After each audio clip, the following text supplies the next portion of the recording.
was an adventure. No, we didn't really do too much. Honestly, did a lot of cleaning. I need to finish up my sister's room, but for the most part, I already did most of the stuff that I needed to get done today. We just came back from watching the SpongeBob movie, and surprisingly, it was pretty good. I thought it was gonna be like a hot mess, but it wasn't. Like, you know, it was pretty cool. Also, I bought my first skull panda, and I couldn't be happier with it. So cute. I didn't realize how high quality they are. So I'm not mad about it. I think that the quality is there for what you're buying. I really love the skull panda line though. It's so just perfect combination of beautiful and dark.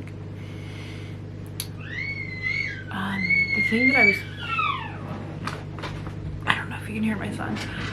The thing that I was thinking about today on the way that I wanted to kind of talk to you about. I feel like we're best friends and we're on FaceTime, so just like pretend, right? So I remember when I was, sorry, he's having fun taking a bath. When I moved from, mind you, this is 17 years ago, from South Sac to Elk Grove, and I was in my room, and this wasn't like a room because it didn't have a closet, but like it's still a room, you know what I mean? I guess technically it's a den. It's huge nonetheless, but I told my mom, I was like, mom, come here. I was like, there's people walking around. And I think it was like 10 o'clock at night. And she was like looking at me and she was like, yeah, people do that here. And I was like, what? You just be walking around at night? You're not like afraid that somebody's gonna come kidnap you or something bad's gonna happen? And so like it blew my mind, and so I looked at my mom and I go, can I go walking around? She's like, no, do you want to go get kidnapped? And I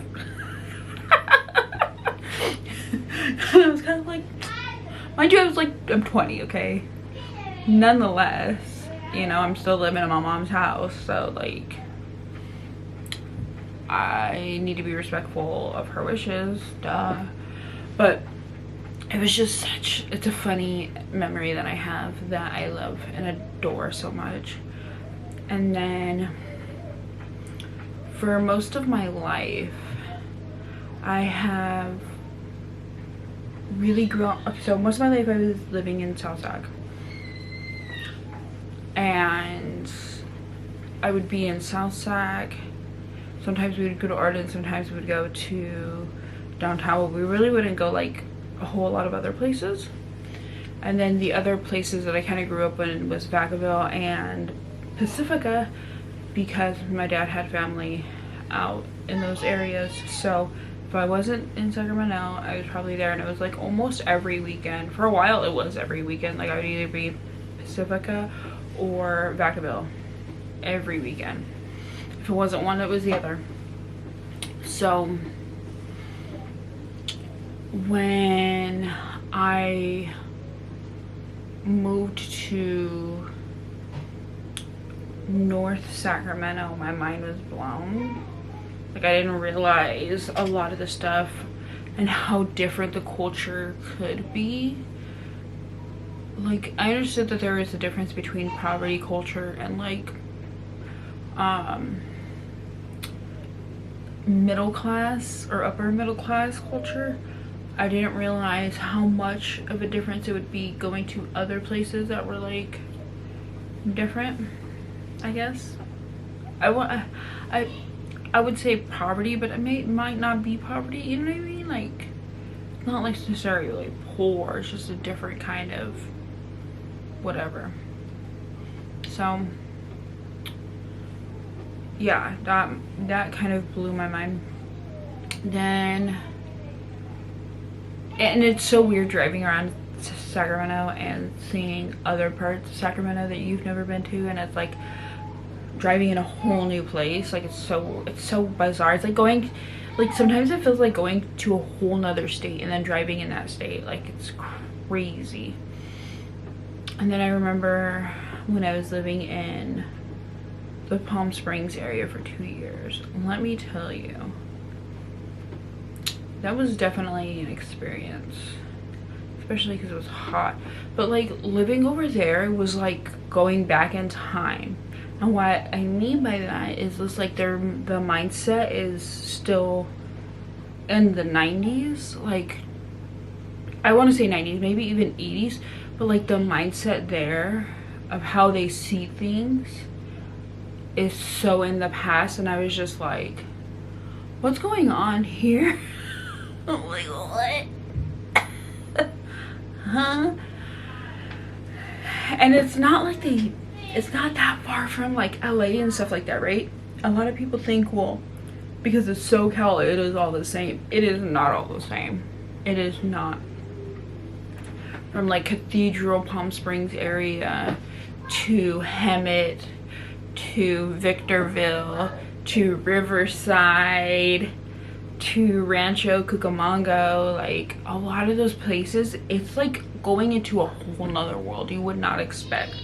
Like at least here, you know, we have Sacramento and we have the Bay, and so those intertwine a lot with the culture. We get a lot of the Bay culture because they either live here or they move like full-time, because some people just live here and then work in the Bay Area, and then eventually some people end up moving here because it's too expensive to live in the Bay, right? So there's a lot of intertwining of culture.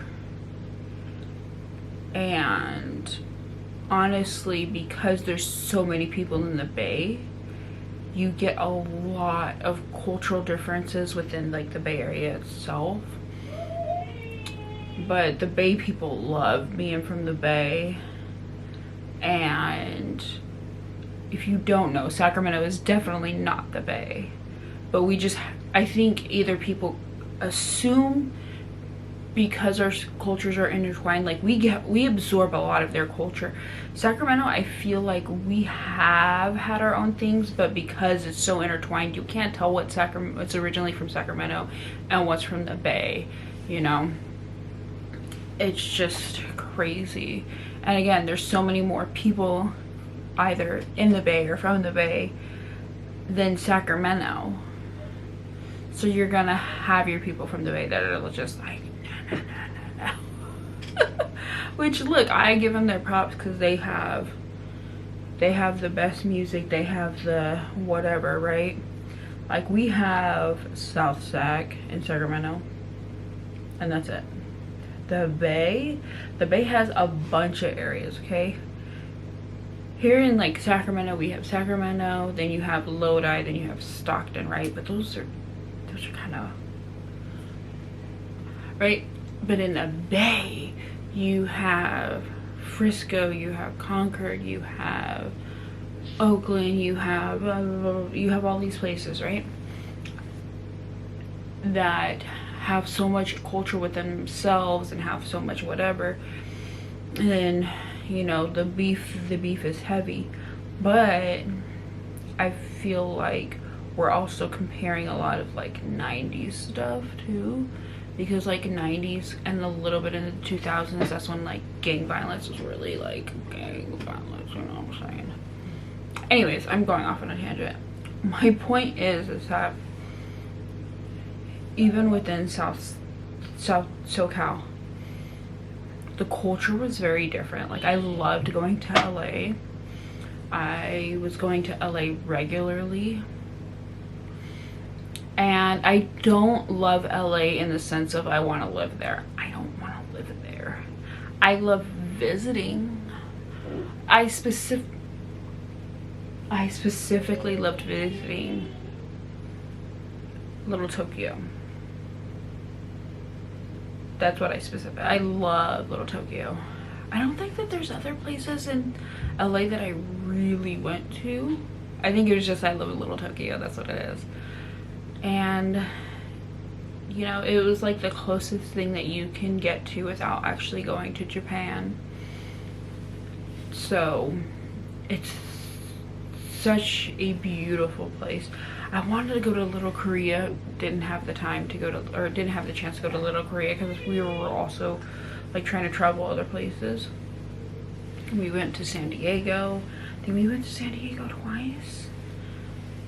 And we went to Las Vegas, and I loved Las Vegas. Again, I loved Las Vegas to travel. I do not want to live there. And not to say that it would be a bad thing to live there. I just personally loved the idea of vacationing. I like the Strip. I like... Are you okay? I think he's sleeping. I think he's dreaming. But... you know, I loved certain things about it because it was a vacation, you know what I mean? Just like I love Reno, but I feel like Reno's like a stepping stool to Las Vegas. Do I need to put you outside? I don't know. He's sleeping, right? But I don't know if he's like, or, you know what I mean? So, anyways. Like, or he's having like little snoring snorts, you know what I'm saying? So anyways, yeah, it's crazy living there. It was so hot all the time. It was crazy hot. The food. Okay, we need to have a conversation about the food. I don't ever want somebody from that area to ever tell me that their food is good. Do not tell me that. It tastes like cardboard. The fast food tastes better than the restaurant food. We went to a Mexican restaurant quite a few times, right? Just to give it a chance. Because, you know, sometimes when you go to a restaurant, they might be having a bad day. You try it again, it's actually really good. We did this like a handful of times. I'm not even joking you. The food was terrible. Terrible. Okay? I forgot what I ordered, but it's basically supposed to be like meat, rice, maybe some beans. And I got the feeling of a fajita. And I'm like, why? If I order something that doesn't have vegetables other than maybe lettuce, right? Why am I tasting red bell peppers?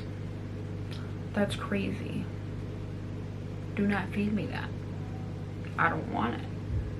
If I wanted to taste fajitas, I would order fajitas. It was bizarre. Anytime I would order food there, like, I don't like Del Taco, but I love Del Taco down there. You know what I'm saying? Not Del Taco.